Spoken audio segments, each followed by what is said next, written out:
my last thing, and I'm glad y'all brought up the Mind the Game podcast. And the one thing I will say, sharing the locker room with LeBron James, being LeBron James' teammate, being in McDonald's All-American, all that, he is one of the brightest basketball minds I've ever been around. Okay, you lose J.J. Redick, and then you go out and get Steve Nash. I would never question Steve Nash's IQ or his intelligence when it comes down to the game of basketball. But Richard Jefferson just got hired as on our A team to cover the NBA Finals. He's smart as hell.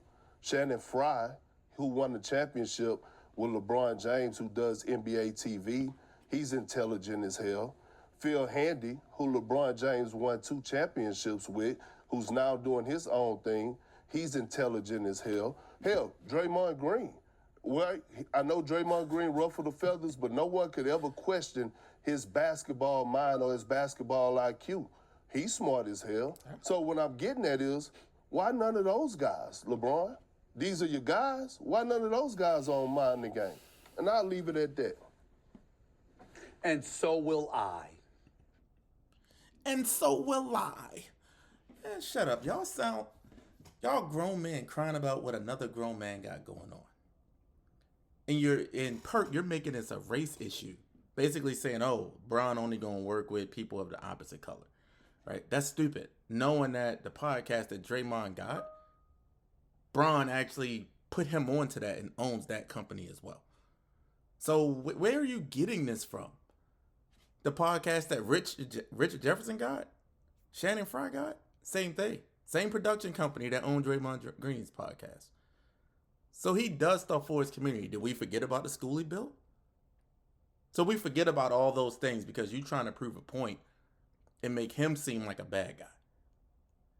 And you know what? He probably don't want to work with y'all because you spend the majority of your show tearing down players just to lift up someone from 25, 30 years ago.